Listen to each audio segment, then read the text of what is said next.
Hallo en hartelijk welkom auf die Fresse, die VXV review podcast in English. I'm Ian Hamilton, joined with Mike Kilby. And Mike, how's it going? Oh, it was good. I say this every single episode, so a bit of a broken record, but we are thundering towards 16 carat. So um, there's only really one show between there and here and there, so it's a very exciting time of the year. I'll be doing the review podcast probably back into next week, maybe just out before everyone flies out to Germany. But yeah, a lot changed. Obviously, when we recorded last, they dropped that big bombshell. Carat was going to be for the title. We're going to talk about that weekend show in Bielefeld. A little bit about the fight forever and a few bits and pieces, but get going on the stuff what's going to be happening after Carat. So they announced WXW. They're going to be partnering with APC. They're going to be doing Fight for Paris 3, March 19th at the Studio Gianni in Nanterre, just outside Paris. We've got some matches announced, but on the post, you've got Menahan, Shikahiro Irie, Norman Haas, Ahura Page Tahani, Amal, Blanc, Rick Salem, Thiago Montero, Cure, and A-Book, which that's quite a WXW slanted lineup, just going for matches they've announced, but clearly the type of APCs one WXW like hopping the border into Paris. Yeah, and they're not, the quite a lot of the APC guys guys and girls have sort of crossed the stream, should we sort of say? So in a way, it's kind of what I actually almost think that the WXW and APC partnership is kind of exactly what all of the partnerships should really be like. And it helps that France is 20 not that far from where WXW is based, and that probably does help. But you kind of think that pretty much everywhere, barring maybe Kuro and A-Buck, they're people that people would at least have some sort of knowledge of if you've kind of watched everything from WXW. So yeah, it's the Fight for Paris shows that they're not always necessarily my sort of thing, because they do kind of exist in their own little world, but they are good fun things, and I think it's one of those things. If I was in Paris, I'd be right on that. A bit expensive to go there at the moment. Yeah, I mean, anything short notes. This came about a week's note, about a month's notice, I should say. And yeah, especially right now, it's maybe not a go, but if you're in around Paris or can get there without it costing you an arm, a leg, and a kidney, definitely worth going just from the rosters out there. I mean, Christ, Irie on the WXW side of things, not very often he's on that neck forwards. I know he's doing something of an extended tour, but having him in WXW outside of Carat weekend is a bit special. Yeah, it's great. And not even necessarily like a Fight Forever show, or no, sorry, not Fight Forever. It's not even like a We Love Wrestling card like a week later. It's a it's a good couple of months after, a good couple of weeks after. So it's he's sticking around, which is great stuff. Speaking of After Carat, Fan 2023 Fan Appreciation Night, I think we reported a few shows back. It was going to be held at the Alma Park Fight Club in Gelsenkirchen. That's all changed. Basically, the German MMA Championships, so they host. Basically, we've both been there, where the mini market hall, we called it. We've got the big MMA cage there, and they were going to take that out in the space. We can put a ring up. Well, the GMC had a show the same day, which allowed them to have that space. Turns out the first choice of venue fell through, the backup choice fell through, so they're back to Gelsenkirchen.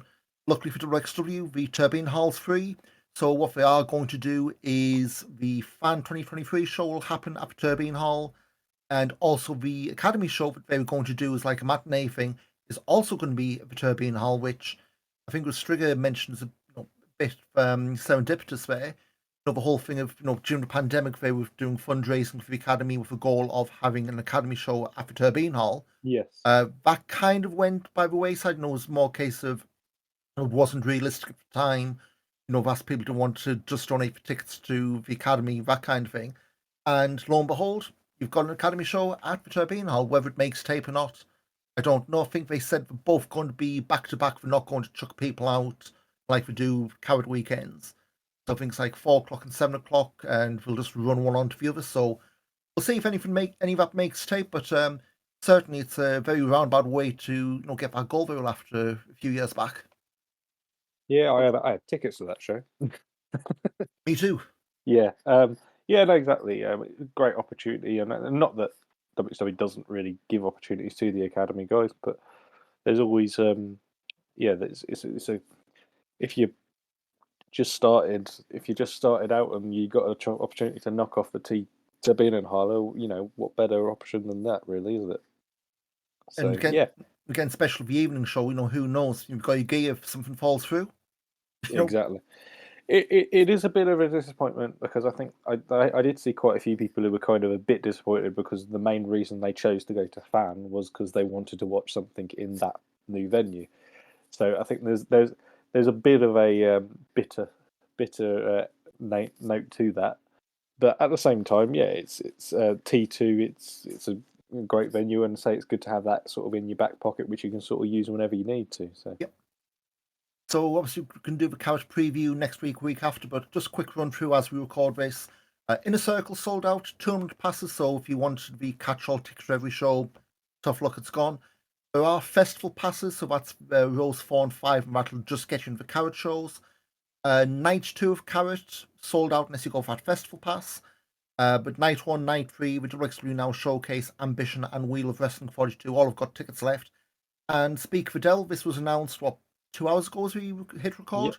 yep. Post for Wheel of Wrestling 42, and I'm just going to say, might have the logo on there, but I sure as hell don't have a book for this. Becca, Calypso, Amal, Anil Marek, Fast Time Mudo, Jacob Crane, Gullis Tuna, Psycho Mike, Adam Priest, Ilya Bloom, Jaden Newman, Leighton Buzzard, Charles Crowley. Hell of a lineup for what's the start of the last day of Carat. They're really packing that, at least Yeah, with names you wouldn't normally get. 95% of that lineup's really good. So yeah, well done. Yeah. Yeah. If I could take credit, I would, but Yeah. yeah, let's say some shared tastes in that lineup. But also Carat, and again, say we do the full preview next week. They've changed some of the door times for shows. It's been updated on our website as Not well. much of a change, really. It's Yeah, like about half an hour here or there, isn't it? yeah. I think what they said was because they was pretty much trying to copy paste from the COVID routine. Yeah. And they're still doing the wristbands, so we don't really need to keep checking people's paperwork if it's just your ticket scans you in. So yeah, if you're looking for things, Ambition had used to be 45 minutes, now it's half an hour. So something to bear in mind if you're nipping out between shows. That McDonald's can get super busy. See, the secret place now is the KFC at the Shell garage next to the Trip. That's the secret place. Oh wait, edit that out. Well, it's not a trip anymore, so I'll throw people off. Yeah. Speaking of busy, directly now they've been going really hammer and tongs of uploads. Yes. So pretty much everything since the start of 2021's up there. From Wheel of Wrestling 3, that's when they start doing these shows, on the closed set. Was it Wheel of Wrestling 1 was Carat 2020 weekend when they did a show in South the Outdoors Curtain Holes one, wasn't it? Wheel of Yes. Wrestling 2. So pretty much everything from 2021 to now is up there, along with every single Carat since 2007 with English when they had it. When I checked, the first edition from January 2006 isn't up there, so if you want to see that Baron Van Hagen win, you're gonna have to wait a bit longer.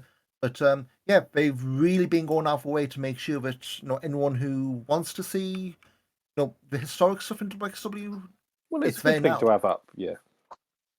It's a good thing to have up because I think people maybe were subscribing before because I doubt that this is something that does happen, but people who are maybe Carat's coming up in a couple of weeks and they go, right, well, let's watch some of the things that maybe you haven't seen it before, and you go, right, let's go and watch through some of the old ones, and you've kind of got them all there. And I think it's as much as I'd probably disagree with it, it is probably the most valuable content they have. So with that in mind, yeah, it's good that that's all up there now, at least, barring the last one. And I suppose it is worth noting, we did put out like a FAQ thing on the website during the week. Doesn't look like this year's Carat is going to be up live. We're going to be doing the usual turnaround time, which I know, Which is again, still astronomically, like it's usually the first show is up as we're landing back home from Germany. Yeah, well, it's usually Inner Circle's usually coming up when we're sitting and watching night 3. So I mean, if you think you've got what 3 Carats, Showcase, Ambition, Wheel of Wrestling, and it's like 7 shows in 4 days. And Yeah. okay, it's gone are the days where they were recording on the handy cams and was the catch his Dell laptop was running overtime during the processing, but we're doing the live mixing, but still we've got to patch it through, get it all rendered. But yeah, it's £10 a month or $10 a month. You're going to get your money's worth in March. That's all I'm going to say, just from Carat alone, let alone the back catalogs and whatever else we're going to add. So, well worth subscribing. And again, we will go through that. One last thing while we're talking about Carat, best wishes to Jørn Simmons. It was announced this Yep. morning he's been pulled from Carat. It was after the Bielefeld show he tweeted of it. He, basically was rushed to hospital after he'd gotten home, I think. Um, Being diagnosed with appendicitis. At the time, they said was touch and go for Carat. Well, decision was made today.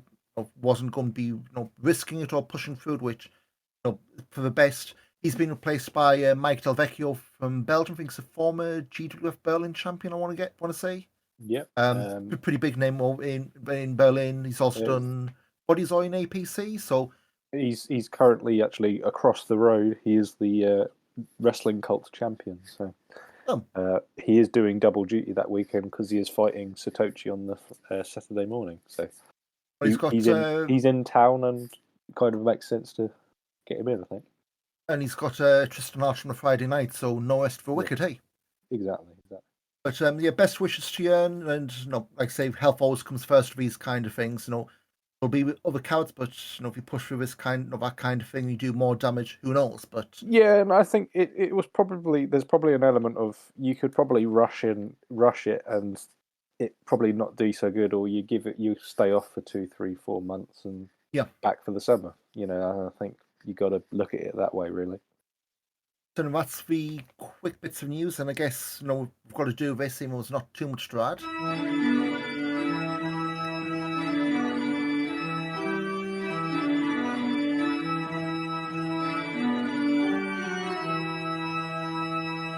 It's Oscar Watch, and not much going on for him since we last recorded. A couple of tag team matches with Toru Yano losing to Great Khan and Aaron Hanawi, including one at the New Beginning Osaka on February 11th. Most recently, though, he's popped up in All Japan. Japan's been weird, we've had the whole, Kaiji Muto time and stuff all cross promote. Yeah, back for the next few years back now, everyone's on everyone else's shows. So he actually won at Korakuen Hall today, was it? Yeah. All Japan Pro Wrestling teamed with Rene Abe and Shuji Ishikawa, not to be confused with Ishikawa, who did Ambition in 2020, beating Toru Yano, Tako Omori, and Black Mensore. Oscar's not got anything on the docks anytime soon. As we current is at the Fantastica Mania tour with CMLL.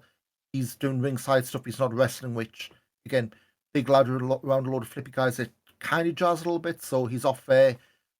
He's not also on the New Japan Cup, so I know they've slimmed the field down, and all years gone by they have young lions in there. It's been slimmed down a bit, but he's not in the brackets nor on any of the early cards, so I guess it'll be, popping in maybe a little bit later in the term when we do the preview tags, but yeah, change is as good as the rest, and certainly he's had that over in All Japan, even if it's a familiar venue. Yeah, and I say I think there's a lot more collaboration going on. I think that was always speculated that was going to happen once the sort of the pandemic was mostly out of the way, wasn't it? They think that was something that they was kind of agreed on, that they was all going to be working together, and this is obviously part of it, isn't it? So. I mean, you've had a few big shows over 2 Tokyo Domes. You've had the Yokohama shows for Wrestle Kingdom stuff. It's another podcast entirely, but good to see he's getting around. It's not just the same old names and faces. Yeah, exactly. And working as many different people as possible is the best way to get better. It's the whole point of going up through this. You face a lot of different names and faces, and I guess may as well transition to Fight Forever. We'll go through this quickly. They uploaded Fight Forever on YouTube in 2 halves. So it's kind of a push from DirectW this month to have a stream every Monday. Now, what do you think of the way they did this? Because obviously it was using StreamYard. Spoiler, we aren't using StreamYard this episode. It's been a bit janky, and they did have a few stuttering issues on there. Like, Space what we're doing, we had Met Damasi and Mark Shuttle doing, like, in front of a webcam, like hosting, for a better word. They pitched the video in.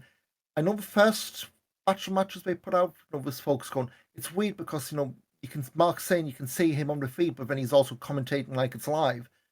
while Met was commentating like, oh, this was a few weeks back. So, I mean, the second half was no such issue, like they kind of got on the same page, but I think there was possibly a bit of cross wires, really, more than yeah, anything else. it didn't hurt anything. I think it was one of those things where they're clearly trying different things out of Fight Forever. I think the first one was every single match was individual and we're through, in parts. And I think it's the kind of thing they said Fight Forever is going to be, I hate using this C word, content for YouTube. So we're going to try different formats out and see what works. I mean, Maggot had a whole interview with him on Monday in German. They're doing their own character preview this weekend. So this Monday. So there was the Dreisker thing the other week. We're pretty much patching. We did the whole Norman Harris thing as well, where it's interviews that would go on to the VODs, but because they're not super time sensitive, it's not like, oh hey, Levaniel, you just lost, or we're meant to put this in the middle of a show, that kind of thing. It's a good use. I mean, I know we touched before about how the sort of thing everyone should be doing, really. I know we touched every promotion should be doing this sort of thing, to be honest. I know we touched on it before with the WXW YouTube. The whole, is it German, is it English, that kind of thing. I know, I did see a few people comment, oh, this is in English, it's no good for me. And then the Maggot thing, they had to say it's in German. It's always going to be a bit of a poison chalice, especially, you're doing one live stream. You're never going to, be all things to all men, but certainly it's better than the majority of promotions are doing, where I think the most I've seen is, throwing up a preview show, whether it's, people officially with promotion or not. But as for the card, what do you think? Say there's a few names we've seen in places not in Germany, but I thought it was pretty decent and a few eyebrow raising moments as well. Yeah, for sure. I think the Fight Forever shows very much are, here's some of the guys that were on the show the day before, and we got them in to do a few other things just for YouTube. And obviously, I think some of the plans had changed, obviously, because of Dreisker's injury. Yep. So, the Greedy Souls kind of ended up doing a bit of singles stuff, which is fine. They're both perfectly capable of doing it. Danny Jones and Lawrence Roman, I thought was a really, really good match. Yeah, 6 minutes. That stunned me when I looked at the time checks. Like, what, 6:28? Really? Flew by, yeah. And Tisha Suji, like I said last time, if I was booking Suji in WXW, I would have given him a match with Guns and given him a match with Tisha. That's what you would have just done, and both of them, I thought, really, really, really held up for it. The one I sort of had, a bit of pride in, I think, I suppose, is Justin Daniels. We've both mentioned it before, but so we, as far as I know, that we both saw his debut match, at least in front of people. In the space of 4 years, I think, he's gone from the Big Sean to WXW. Absolutely brilliant. To another. He's really, really sort of filled out. He's got a great look now. He's a big hoss, and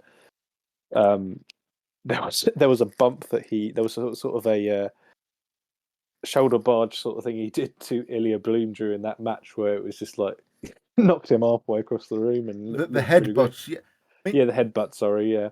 And Met said he's 19. I mean, again, we both had a Big Sean for his debut. We watched him when he was 14. 14, 15. It's like saying, this the thing. Like it started a bit rough, but by the end, it's like, holy hell, he is a good big lad for 19. But it's that whole weird thing of debuted at 15. Had the pandemic, so that took a good 2 years off, and everything with the Irish scene being upended to really putting a short hand. So he's a guy who, if you go by numbers, has been around for 4 years. Not really have that many matches. I don't even think he's got a cage match still. But he's over in Germany doing Fight Forever stuff.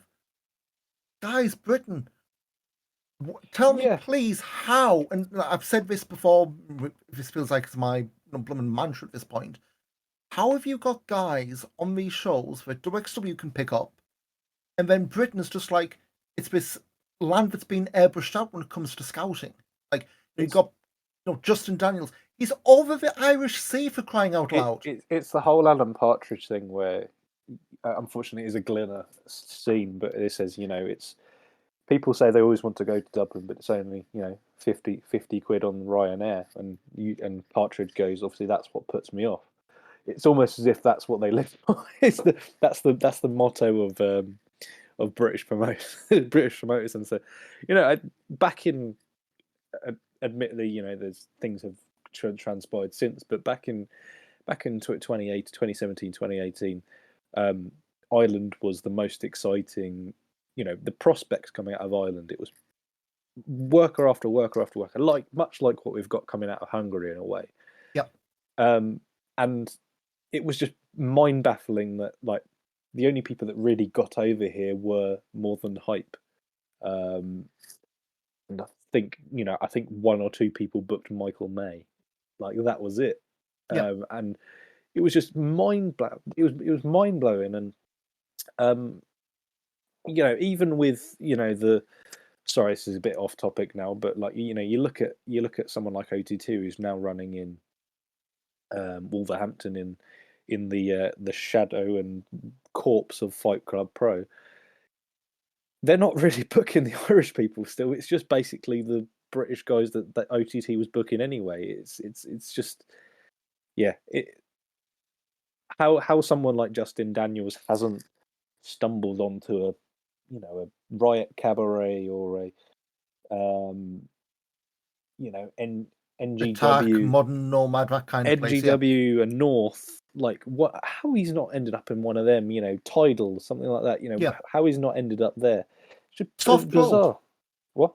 Sovereign Pro, Manchester, pretty close. Yeah. So we'll quickly go through. Peter Honey beat Brendan White just under 8 minutes. Massimo Pesca beat Maria De La Rosa. Ava Everett over Kia Dream. Of course, just talk about Axel Tischer against Yota Tsuji. For me, that was my match for the night, although it got the time was maybe starting to get a bit too long of a tooth, but heck. I preferred the shotgun match myself personally. I think just simply because I think once you start going over 15 minutes, you have to really be justifying it. 229 syndrome. Yeah. Oh, that's me not getting worked in 2 weeks. Fast Time Mudo beat Anil Marek in just over 10 minutes. So, yeah, Marek's still looking for his first win. Illy Bloom over Justin Daniels in main event. Alice Inc. over Who in just under 20 minutes. That one definitely could have done some time being cut out. But again, it's the whole thing of Who getting that the push. But also, you've got Alice Inc. Women's Champion not going to win unless was not going to lose, I should say. Unless it was going to go long. So, yeah, it was one of those matches I really could have done been a lot short, but I had the reasons for doing it. So, and again, it's content for use of a low C word. Anyway, what we were talking about, the Wheel of Wrestling 41 Road 16 Carat Gold. Of course, last episode, they just dropped the whole thing of Norman Harris saying that Carat was for the Unified World Wrestling title. So that meant Levaniel had to qualify for 16 Carat Gold. Yes. And hey, wouldn't you know it, there was a Road 16 Carat Gold tournament that weekend with one of the qualifying matches not announced. And yeah, we'll go through match by match. So first qualifying match, Levaniel beat Mikhail Schenkenberg in 10 minutes and change. Perfectly decent, but again, it's that whole thing of, if it was going to be a screw up here, it wasn't going to be first match from the card. Who beat Alex Duke? Decent, but again, if that was Alex Duke's debut, so again, TV sort of debut, Illy Bloom beat Anil Marek in just under 9 minutes, and they're really hitting you over the head with Anil hasn't won, he hasn't won. I sense something's going to kick off soon with him. I really liked this one, actually. I thought this was, in a way that it kind of doesn't. It feels unfair to say this because Bloom, Marek was only been really out for a year, but it almost feels like two generations of.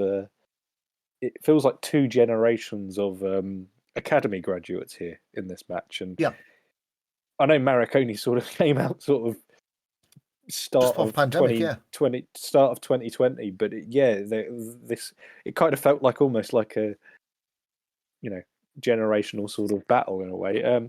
I thought this was a really, really nice one. That one it was probably the pick of the first round matches anyway. And it's a match for absolutely going to see, down the years, whether it's feature events. I mean, in both these guys are fairly young in their careers, and knock on wood, injury willing. That's I can see that being. I don't want to say Tanahashi Okada level stuff, but definitely like a generational, that kind of thing where they're going to keep It's not going going to be back the to last that. time that they'll fight again. I No. don't think. And then Fast Time Mudo, last first round match, beat the master of robotic lawnmowers, Heisenberg, in just over 6 minutes. That surprised me, I'll say. I honestly thought Heisenberg was at least Yeah, going to make it for finals, but again, they seem to have. I don't think he's even on the character list for next month. So again, they face people in and out, but yeah, big surprise considering Mudo's trajectory lately. he's been a bit hot and cold, Muda, really, hasn't he? Yeah. Yeah. Um, Baby Allison and Maggot submitted Jacob Crane and Abe Everett. I thought this was an absolute riot, and the whole Jacob Crane came out with pretty bastard shirts to try and Yeah. troll Maggot and Allison, and the finish. I mean, you said yourself on Twitch this afternoon. It's basically They have a inverted. it's like it's a motor lock. I think is the Yeah, hold Allison is, but then Maggot lifts her up. I think they've done it once before, but like as a tag finisher, they and did it's it. effective. The last time I remember them doing it, and they've probably done it since, was during the We Love Wrestling show at Carat last year, but it was possibly with Heisenberg. That's the other thing I kind of wonder. I'd Yeah, have to go back, but yeah, definitely remember. It's not the first time, but it's also not being done all the time where it loses all meaning, that kind of thing. it's a great finisher. It's just so cool, and it's not something you see. I can't think of I've ever seen anybody else ever do it, and it's a bit of a no-brainer of a Yep. move, really. If I was working in over in America, I'd be nicking that. Like We'll if see, you know if see you're in what the if he was in GCW the soon. if he was in the the WWE Women's Tag Team Championship thing, I think that's a thing. I'd be nicking that for sure. Great move. And it's not exactly something overly taxing unless you're taking the No, hold, but no, you just tap out quickly. That's the beauty of it. It's meant to no, make you tap quickly. exactly. Jens Simmons splits past Massimo Pesca. Again, decent match, but again, in hindsight, it's almost like they were using this to underline Jern as maybe a massive favourite for Carrot. Oh well. I thought But Pesca got a lot more offense than he. they really like Pesca, and it's not just because of his music. Like that's a guy who I think. So I think back in last year he started popping on the shows. Was it the it was like the Ostdeutschland Cup. Yeah, You can yeah, hear the clacking now because I'm like for not for finding this stuff out. But he did obviously like the academy shows and all the rotations. Rotations chatting. Yeah, the Niedersachsen Cup in Wolfenbüttel. He yeah, he popped up on. And he's been around a lot of the academy shows. He's been on some of the quote unquote filler shows. He's a good find. I think it's just a yeah. case of getting him. It was a Balkan show. Him and I'm blanking on the name now. Uh, it was Safar Amin and Pesca. It was like Yeah, two guys, unadvertised match before now called, and the crowd really warmed to Pesca. And like, bear in mind, he was the good guys who his whole point was to get reactions.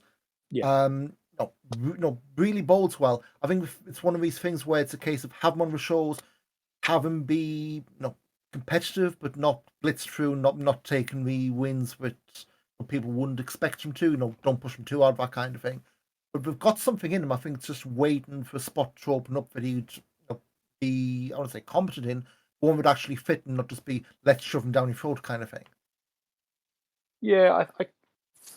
He's just one of these many people who are just sort of Shrier's another guy. He's a little bit further on in this card, but he's another guy. He's there. He's not really had his spot yet, but he's kind of always going to be around the card. I think that's kind of an element of that, really, with Pesca, isn't it? It's a healthy undercard. It's not just the same 3 or 4 guys in the same spots. Yeah, for sure. Bobby Guns beat Sebastian Suave in 12 minutes. So this is Suave is I don't know. I think it's the head of Smash. I think over in Canada, and he's had that persistent relationship with Norman House, which got a lot of continuity there. This was a lot more competitive than I thought it was going to be. Bear in mind, Suave's not been around for a few months at very least. But yeah, Marvin held his own against Bobby Guns, but the end game was Bobby Guns beating Norman's latest lackey. and that set up as something at the end of the night. Lawrence Roman beat Nick Schreier to keep a shotgun belt, as we said. Decent enough. Wasn't a tomato can, but Schreier not his time yet. And then the final, Ahura qualifies for 16 Carat Gold. He pinned Ilya Bloom. Last time moved and Levaniel also in the final, and of course the finishing bit, Norman Harris stopped Levaniel from breaking up the pin. So I guess it's a good show, like the whole storyline throughout, self-contained. Um, Selfishly speaking, they kept that whole threat for Screwjob over Coward Weekend Yeah, away. No, because I just know some people when we it was a announced the whole big thing, fear that I think everyone was. yeah, The path was so clearly marked out, and they've not done the obvious thing, which I suppose is good. Good on them. yeah. And I it does think, mean that the field for Carrot is literally wide open, because now it's not even a case of yeah, who's you going to be can't there to have a title shot. It's who's got any future dates, that kind of thing. you can't because I think if Levaniel had been in that tournament, you would have bet your house on him getting to the final, or at least Yeah, getting to the final day, yeah. possibly against Atisha, and then you're like, oh god, I know where this Because is there going. have been pointing at, and weirdly, Levaniel is not listing any of the Carrot materials. And again, we'll do the preview next week. We'll see, because we've announced 4 matches so far. We're going to announce 4 more, so we'll see where it lands. I know there's some ambitious stuff to go, but yeah, Levaniel very conspicuous by his absence. Yeah, but then there's also there is the promoter doesn't like Levaniel, so why would the promoter put Levaniel on the poster? True. Um, Speaking so of the like promoter, what he's making his own big comeback against Bobby Guns. he is, yes, in the main of. Well, we understand it at the moment. It's probably the main event for Saturday, isn't it?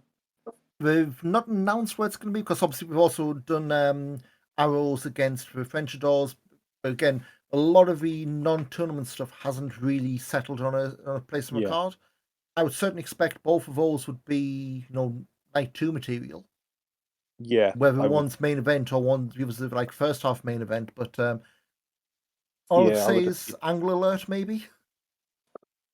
Yes, I think so. It's looking towards that. I don't know. A lot of this is possibly something for the next episode. Really, Yeah. it's been set up for some point, and I think we'll maybe look into the ifs and buts a little bit more closer to the next episode. I think.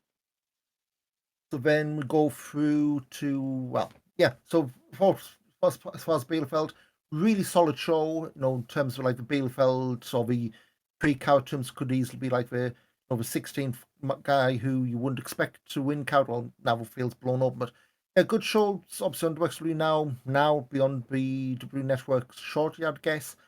But yeah, let's through upcoming shows. We've got sacking in. Is it what 2 weeks? 2 weeks tomorrow, Friday. Well, not Jörnson's anymore, because they still need to be updated. But Jörn v Tristan Archer was announced for that show, and funnily enough, Yeah, that's the cursed main event, isn't it? Because yeah, it was no, sorry, no, it wasn't. It was meant to be Levaniel versus Dreisker, wasn't it? yeah, and So then that's 2 matches which have had to hastily crossed line through from and that show. interesting, and again, I don't know whether they rejigged the first round lineups. That would have been a first round match in Carrot as well, based on what's come out. But also in the card, Levaniel Axel Tisha, Ahura against Maggot, Baby Allison against Calypso, and Ava Everett against Becca. They're loading that up for a town that, let's be honest, I don't think any of us had heard of before it was even announced for the WXW show. It's across it's on the Swiss border. Basically, the Bad Sackingen is the you could throw a baseball probably out of the front of the venue and hit Switzerland. That's the sort of place I think it is. So Then after that, of course, got Couch, so March 9, Gelsenkirchen, be sold out on the Park Fight Club for the Circle 13. No matches announced yet.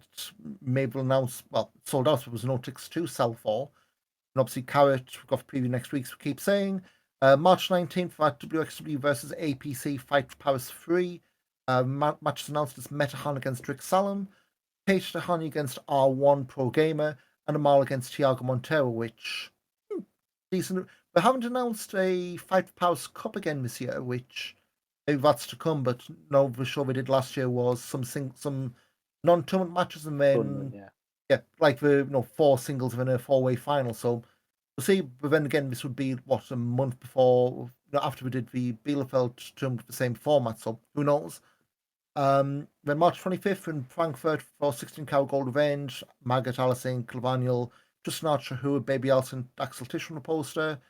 Uh, April 15th at the Event Hall Airport in Over Travelling. It's a non-televised show. Axel Tish against Metahan's been announced for the main event there. And then April 22nd, the Stromberg in Dresden for True Colours. The Vaniels, Sense of Ultra, Eigel Blanc, Axel Tischer, Paige Tahani, Baby Allison, Margaret Ava Everett, and Lawrence Roman, Dover, Nicholas Van Boss, all in the lineup. So, yep, got a stacked lineup going into Carat. Maybe a few hints what's coming afterwards, but we say we'll be talking all about Carat, and the show will be dropping before everyone hops on a plane to Germany. But yeah, strong Bielefeld, pretty good fight forever. Both Bundesliga was YouTube. Yeah. And I guess before we awkwardly drag it out anymore, Mike, anything else to say before we sign off for the week? No, I think I think this is always going to be a bit of a bite-sized one. I think we were going to call it bite-sized Bielefeld, but I don't know if we were now. But yeah, it was a sort of it was a really neat sort of. It was really. I see you now changing it on the document. It was a really neat little show actually, and a nice little taster. It kind of just feels a bit of a shame that it's not really anything between now and Carat, really, is there? Yeah, I mean, you always get this pre-Carat lull where it's like, we've got to have the final show done. Then there's for 2 weeks. I mean, I know Mark Shuttle again tweeted today that so no etching was all being prep and warm up, ended up preparation meetings for Carat. The pool starts at B 24/7. They'll probably be furiously getting the LED boards ready and all that for Carat. I mean, what? I mean, 2 weeks today will be getting up either in or heading to Germany in the circles 2 weeks tomorrow. So yeah, it'll be here before we know it. Yeah, exactly. It's if you've not got your euros, you might have to start looking for them. Yeah, especially me. And I got some change for the weekend, and yeah, that exchange rate ain't good. That's all I'm gonna say. But Yeah, so yeah, I'll wrap it up. I think just touching about 40 minutes. So say bite size show. We'll be back weeks or so's time for full card preview. Can follow us at Alfie Fresse Pod on Twitter, at Big Back Body Drop, at Ian Wrestling Mike. You're at Mike Kilby and everything. Mike Kilby on everything. Just at Mike Kilby, not Mike Kilby and everything. Too many characters, I guess. But Yeah. so take care, folks, and we shall see you in a week or so for the card preview. Cheers. Cheers.